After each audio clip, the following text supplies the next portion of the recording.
Hola, ¿qué tal a todos? Bienvenidos a esta serie de un poquito de ejemplos y de análisis que vamos a estar, o voy a empezar a hacer un poquitito. En particular, en esta película, voy a hacer un poco como el desglose en referencias y análisis de la actuación y también un poco en el proceso de trasladar esta actuación a un personaje, a un personaje 3D. Esta película la vi hace poco tiempo relativamente y me pareció, hay demasiadas escenas, la película es Brain on Fire, eh, y hay ciertas escenas que me gustaron mucho a nivel de actuación y sobre todo digo, hay varios momentos muy importantes, pero al momento en que tengan ustedes pensado realizar un plano de acting, espero que estos tips les sirvan un poquitito eh, para el momento de que empiecen a planear o simplemente el hecho de que piensen hacer una pieza de actuación, tengan al menos, a lo mejor se me puede escapar algún detalle, pero al menos siento que los puntos que voy a abarcar van a ser los más importantes o son cosas que al menos no debemos dejar pasar al momento de estar pensando en crear una pieza de actuación, ¿no? En todo lo que implica y no nada más ponernos en Maya o en cualquier software que utilicemos, estar moviendo al personaje sin pensar en todas estas cosas que realmente son la base de la actuación para que realmente se sienta creíble y cuando el espectador o alguien lo vea realmente se sienta esa comunicación y que exista esa conexión entre el personaje y el usuario y que se crea realmente que el personaje está pensando, que está sufriendo, que está reaccionando ante una situación que le está pasando, ¿no? En el set donde están. Entonces, esta es la pieza que un poquito en ese sentido o al menos escogí. Hay otras también que son bastante buenas y seguramente de otras películas, ¿no? Pero bueno, me llamó mucho la atención esta en particular, en el sentido también como de análisis y de trasladar un poco esa parte de actuación del actor en este caso, que también, este es un clip tal cual de una película, pero lo que hacemos nosotros día a día es hacernos nuestra videoreferencia. Muchas de las veces no somos nosotros mismos los que nos grabamos en los planos, le podemos pedir a alguien que nos ayude a que nos grabe esa pieza de videoreferencia en nuestro plano, o inclusive puede ser algo que el cliente o el supervisor o el lead nos proporcione directamente en decir, ¿sabes qué? El cliente quiere esta referencia y tal cual, a lo mejor por la comunicación que existe en esos canales, te pasan ese material y pues nuestro trabajo es interpretar esa videoreferencia y comunicarla ya con el personaje, pero también teniendo en cuenta toda esa como parte interna o preproducción de animación de nuestro plano que tenemos de tener en cuenta, ¿no? Entonces, muy importante, antes de empezar, en este caso, porque ya está el video grabado, antes de empezar una videoreferencia, pues hay que tener en cuenta que siempre es vital pensar quién es nuestro personaje, dónde está viviendo, qué es lo que está pasando, de dónde viene, ya sé de dónde va, ¿no? Son un poco de esas cosas básicas, entre comillas, pero que a veces se nos pueden pasar un poquitito por alto y va a determinar mucho también en la forma en que nosotros grabemos la videoreferencia, ¿no? Si de repente solo nos ponemos a grabar y no tenemos en cuenta estos elementos, pues también desde la misma videoreferencia y la forma en que nos estemos o intentando actuar no va a ser la misma en tal cual tener estos elementos. Es decir, bueno, mi personaje, por ejemplo, en este caso, Chloe tiene, no recuerdo bien el nombre del personaje, tiene esta como crisis, ¿no? Que está teniendo este tipo de enfermedad, que tiene estos como crisis de ansiedad y empieza a tener ahí un problema de salud. Y también como esa parte del personaje, ¿no? Que está sufriendo y está como en esa parte baja de autoestima y de todo lo que le está pasando y realmente no tiene control en sí, ¿no? Entonces, en este tipo de situaciones, obviamente, tenemos como esa, por parte de dirección, esa dirección de decir, bueno, en este punto, en esta escena, pues ella está platicando, pero de repente se pierde en sí misma, en sus pensamientos y empieza a pensar que una cosa es lo que está pasando o lo que está sucediendo, que está mal, y luego como que se va y dice, no, mejor es esto, y como que empieza ella misma a tener este proceso interno que ella está tratando de descifrar qué es lo que está sucediendo, y es parte fundamental para al momento de estar haciendo la actuación, ¿no? Entonces, tanto tengan un poquito en cuenta en ese sentido y también qué estado de ánimo tiene el personaje en esta secuencia para determinar también qué tan caótico, qué tan sutil puedes llegar a ser la actuación, ¿no? O el performance como tal. También otra de las cosas que como errores muy comunes al momento de tanto de hacer una actuación o en general de animación, se tiende mucho al principio en tratar de sobreexagerar la actuación, ¿no? O la animación como tal. A lo mejor la actuación la tenemos sutil, pero a lo mejor ya cuando nosotros ponemos o nos ponemos a trasladar esas poses o esos primeros keys en nuestro rig, a lo mejor exageramos ciertas poses que sí, en cierta medida tenemos que empujar a lo mejor ciertas líneas de acción o ciertas expresiones o las siluetas, pero teniendo en cuenta también esto de dónde, qué parte o realmente cuál es su estado de ánimo para determinar ahí si es necesario empujar esa actuación o no, porque también no simplemente es exagerar por exagerar. Sé que es un principio de animación, pero si no tiene sentido y no está justificado el por qué lo estamos exagerando, más bien es apegarnos también un poco en la videoreferencia. A veces suele pasar o es demasiado común que cuando vemos películas de live action, pues realmente las actuaciones son muy sutiles porque es un poco lo que vivimos día a día, ¿no? En la forma en que actuamos y nos movemos. Es algo de manera sutil, no tenemos que estar manoteando todo el tiempo al momento de estar hablando. A lo mejor si en un estilo más cartoon podemos hacer cosas de ese estilo, pero pensando un poco más como actuación en general, ¿no? Entonces tengan en cuenta que muchas de las veces la animación va a ser más sutil y no vamos a estar agregando temas de overlap y follow through solamente porque queremos que se sienta más animado, sino al contrario, ¿no? Debemos de estar pensando más en lo que está pensando el personaje, ¿no? Y también, cosa importante, que es el subtexto, que es las palabras detrás, ¿no? Bueno, más bien lo que está sintiendo el personaje y no lo que está diciendo como tal, ¿no? Toda esa carga emocional que tiene el personaje, tenemos que estar ahí pensando siempre en cómo va a ir en determinada el plano. Va a tener como esta curva de a lo mejor ella en este punto está un poquito tranquila y de repente pues como que empieza ahí a cuestionarse lo que está pasando y empieza como a crear este caos mental donde pues llega hasta el punto en que pues le da este como ataque, ¿no? de ansiedad y empieza ahí a colapsar, ¿no?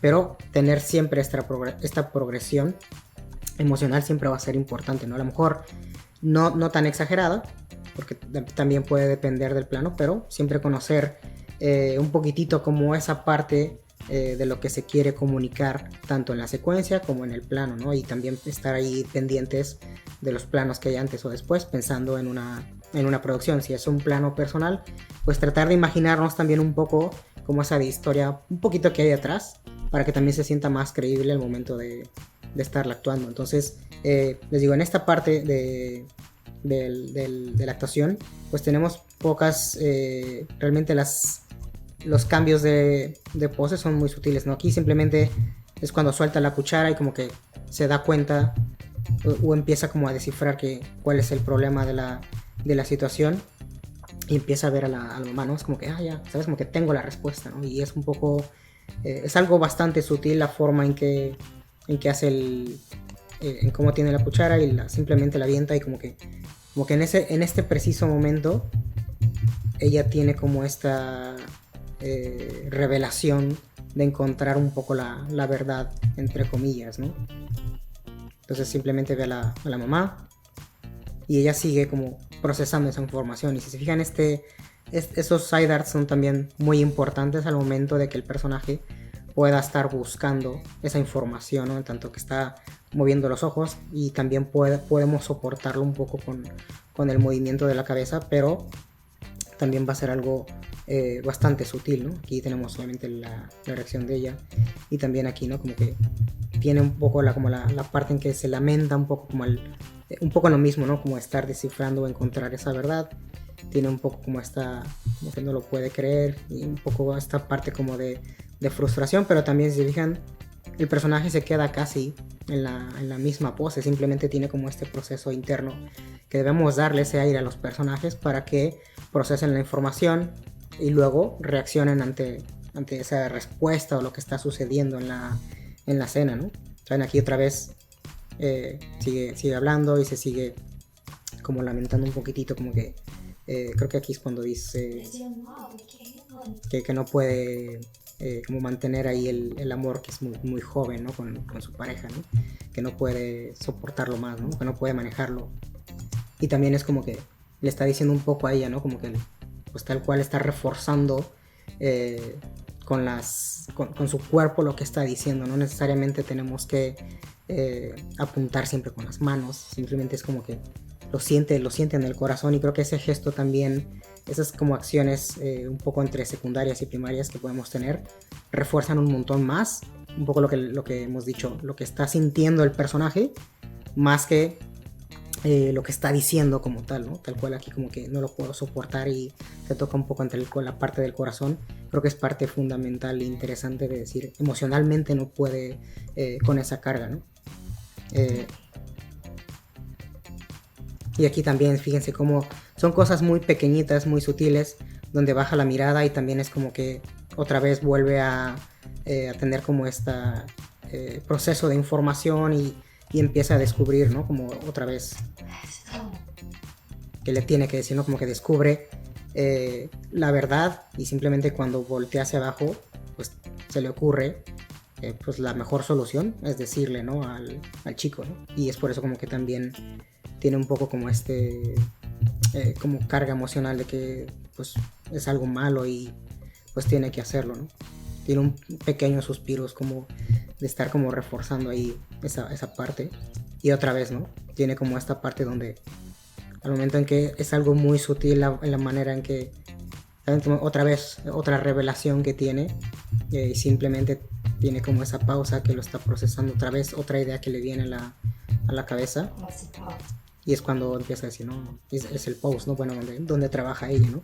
Pero fíjense que son cosas muy pequeñitas al momento de cómo de alguna manera también es importante darle el ritmo a las acciones que tiene el personaje, ¿no? Como una idea que es la del noviazgo con el chico, pues es como que piensa que eso es el problema y tiene que decírselo, pero luego dice, no, sabes qué es el post, ¿no? Que por donde está ahí trabajando, y cómo cada parte tiene su momento para que también ella como que tenga ese espacio de procesar la información, reaccionarla y después como más bien reaccionar ante ese pensamiento que tiene. Y aquí también es como que se lamenta, y estos pequeños como un poquito como de desagrado, de decir, pues sí, sabes que no es esto, realmente eso es lo que está aquí fallando, ¿no? También es cosas muy sutiles en general de acting, pues simplemente está como moviendo la cabeza, y también tiene un poquito como parte sutil del facial que nos indica como desagrado. Entonces son como elementos muy importantes que ayudan bastante al performance de la actuación, como también esta parte como de desagrado que no lo acepta, ¿no? Pequeños momentos que nos ayudan un montón a que realmente la actuación como tal sea creíble, y pensando un poco en como les digo, en esa carga emocional que tiene el personaje y en ese proceso interno. En este caso como que está ahí luchando internamente en descifrar qué es lo que está pasando, y como les digo, cada idea viene como que a su mente, la procesa y luego reacciona y luego dice, no, ¿sabes qué? Es esto, otro, y así empieza como a tener este conflicto interno. Y simplemente en este caso los otros dos personajes nada más están como ellos conocen el problema de lo que está pasando, y pues también están como un poquitito, la dejan un poquito ser, ¿no? Y como de alguna manera tiene como este pequeño como lamento que se recarga como no puede ser, cositas muy sutiles, pero no es como que se quede ahí como que rápidamente se despega, porque también, como les digo, justamente está en conflicto interno de que no es esto, no, pero es que tengo que hacer esto, y de alguna manera esa parte inquietante o nerviosa o estresante que está pasando, como que tampoco la obliga como a quedarse en un sitio, ¿no? En ciertos momentos, cuando tiene esas pausas que está procesando esa información, es cuando tenemos más holds en cuestiones de las poses, y cuando tiene un poquito más como esa reacción es cuando empieza a haber un poquito más de movimiento a nivel corporal, ¿no? Y facial también, porque cuando tiene esas pequeñas pausas, creo que también es muy importante que realmente no tengamos demasiado movimiento, porque toda esa parte que está pasando en ese momento está en el proceso mental y no en la parte corporal, ¿no? En ciertos puntos sí va a tener esas reacciones, pero simplemente les digo para que al momento de pensar en una actuación, les digo, pueden tener también un poco este pequeño ejercicio que estoy haciendo yo. Pueden tomar una actuación de un personaje y lo interpretan ya con un rig 3D o 2D, lo que quieran hacer, la técnica realmente no importa, pero hagan este proceso de analizar lo que está pasando el personaje, las emociones que tiene, y empiezan a jugar un poco con ese tipo de análisis, porque justamente en una producción, en una película, pues se tiene todo ese tipo de detalles, un poco en live action lo que sucede, como en CG, ¿no? Que tenemos pues realmente retakes y retakes a veces de una misma actuación, pero también pensando en un poco en lo que está sintiendo el personaje y cómo es que cómo debería de reaccionar ante una situación en específica en esa secuencia o en este plano ya muy conciso, ¿no? Entonces espero que les sirva un poquitito estos pequeños tips, y pues les digo, voy a tratar de seguir un poco con esta serie de videos en cómo, por ejemplo, ya tengo esta video referencia y cómo voy a empezar a hacer esas primeras poses clave al momento de pasar como un primer pase de blocking y luego un blocking plus, y así sucesivamente, y cómo ir tomando esa información necesaria de la video referencia, trasladarlo al personaje 3D y luego pues simplemente, ya que tenemos toda esa información de la video referencia o las cosas más importantes, pues de ahí totalmente ya lo trasladamos al rig tal cual, y más bien empezamos a tal cual a exagerar, ver qué cosas podemos contrastar más o ajustar más la silueta para que hacia cámara funcione mejor, que tenga más appeal, las líneas de acción, el appeal facial, obviamente adaptándolo al personaje que vayamos a utilizar. Y pues nada más, espero que les sea de utilidad este primer video de esta serie. Y pues nada más, denle like si les gustó este video, suscríbanse al canal y pues compártanlo para que obviamente sigamos generando más contenido, tanto con el tema de los podcasts como en esta serie de videos. Y también si tienen algo en particular que queramos abordar, pues también pónganlo ahí en los comentarios por cualquier sugerencia en cuestiones de cualquier tema, tanto de animación como alguna otra inquietud que tengan. Entonces, pues nada más y nos vemos en el siguiente video.